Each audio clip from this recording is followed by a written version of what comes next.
Hey guys, so before I get started with this review, I just wanted to ask that if you find these videos at all helpful, I'd really appreciate it if you would subscribe to the channel. So what I'm going to be doing today is a comparison video between two Seiko Presage watches. These are the two Arita watches that Seiko came out with in early 2019. We have the SPB095 here and the SPB093. So I just wanted to show you the box that they're going to kind of come in. So both watches are going to show up inside this style box here. You know, it's standard box. It's pretty nice for a Seiko Presage watch, honestly. So I picked these watches up simply because of the dials on them. It's kind of the claim to fame on these two. They're both made with Arita porcelain. And I just want to kind of show you in the lighting here the attributes on it. So it really has this milky appearance, and you honestly cannot find a porcelain dial on a sub $2,000 watch really anywhere. So when I saw these coming out at $1,900 for the SPB093 and $1,700 for the SPB095, thought I'd jump on the opportunity because I mean, you're usually spending $5,000 plus, honestly, for a porcelain dial. So I've got them out of the packaging now. I just wanted to give you guys a close-up of each of the watches individually to give you an idea of what the dial is going to look like in person. So this is the SPB093, and as you can see, it's got a recessed power reserve indicator and a recessed date indicator on this. I personally think that this is the superior of the two dials. The 095 does not have these recessed indicators on it, and I think that sort of adds a lot. It gives you a sense of the milky appearing dial, gives you a nice idea of the contour between the main dial and the recessed dials. Just a really nice dial overall, and honestly this video is not doing it justice. In person it's nicer. In natural lighting it's even nicer than this. As for the 095, so there are no recessed indicators on this. You have a laser cut date window on it. I personally think the date window was not a good idea on this. I don't know why they thought it would be a good idea to cut a hole in this, finely crafted dial, but they did nonetheless. And it gives you the date window, but at the cost of cutting up a really beautiful dial. Now I'm just going to show you both watches on the wrist and walk through the specifications on each of them. So the SPB093 comes with a caliber 6R27, has a power reserve of 45 hours, 29 joules, a stop second hand function on it, beats at 28,800 beats per hour. The case size, so this is sort of the biggest difference between the two watches aside from the dial. The SPB093, this watch, has a significantly larger case on it. So the thickness on this one is coming in at 14.1 millimeters, diameter is 40.6 millimeters, length is 48.8 millimeters. And that's one sort of, each of these has pros and cons, and one of the cons with this one for me is that it's about 2 millimeters thicker than the 095, and I sort of prefer the sleek profile that the 095 brings to the table. So I'm going to show you that next on the wrist. And so here's the 095 on the wrist. As you can see, I mean, significantly slimmer. It's more of a sleek watch.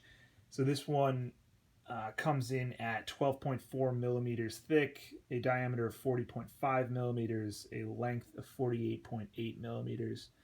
The movement, in this one is the new caliber 6R35, and that brings actually to the table a power reserve of 70 hours. So that's another positive pro that this watch kind of brings to the table compared to the SPB093. So I prefer the 70-hour power reserve on this one as opposed to the 45 on the 093. This one is going to beat at 21,600 beats per hour. Just a close-up of the second hand on this one. And I'm just going to give you a close-up right next to each other of the second hand on this one for a few seconds.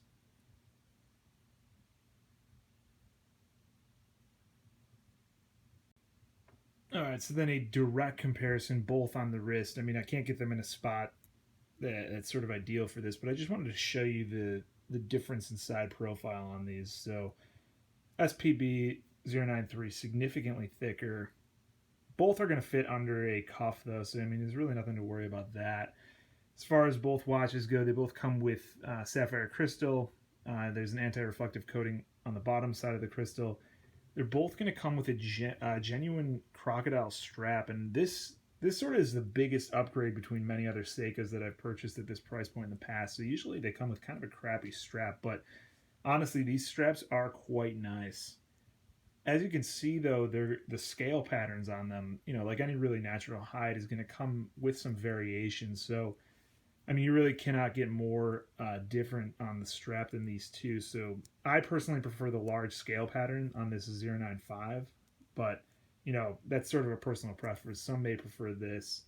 And it's really luck of the draw, honestly, on the strap that you're going to get. So, I may end up just rotating this strap between both watches as I wear them. As far as the clasps go on this, both are going to have a 3-fold clasp. This is fairly standard on many of the Seiko Presage line. It's going to go a long way in preserving the crocodile strap that these come with. Both have an exhibition case back. It's a little bit difficult to get this on camera, but you know, nice case back on both. They're going to be water resistant each to 100 meters, although you probably don't want to take the straps in the water, but if you do, you're protected up to 100 meters.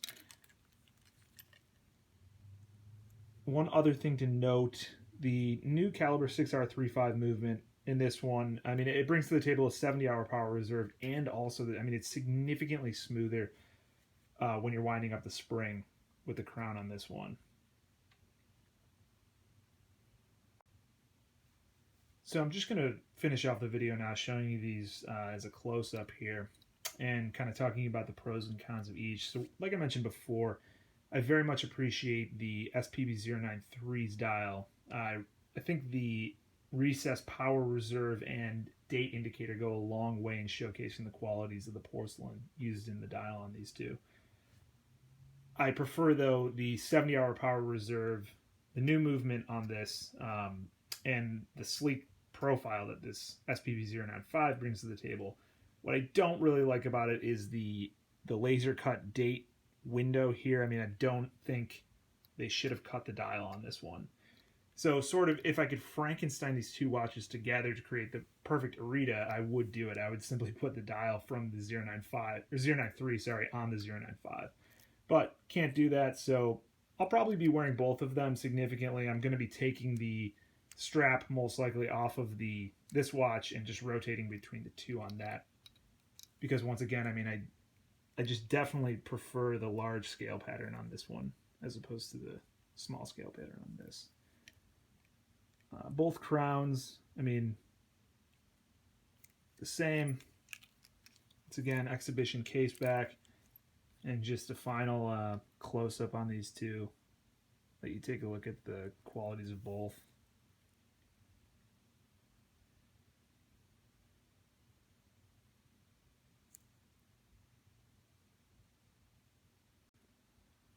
And so one final note regarding price on these two watches. So the SPB093 comes in at $1,900 US retail.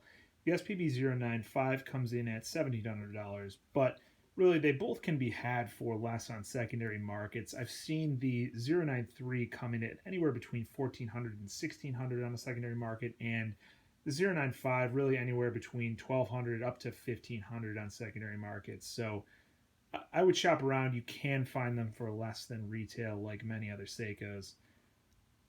But all in all, two beautiful watches. You really cannot go wrong with either. They're two nice additions to my collection.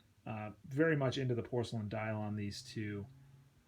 And just before I close, once again, if you found this video at all helpful, I'd really appreciate it if you would subscribe to the channel and or like the video.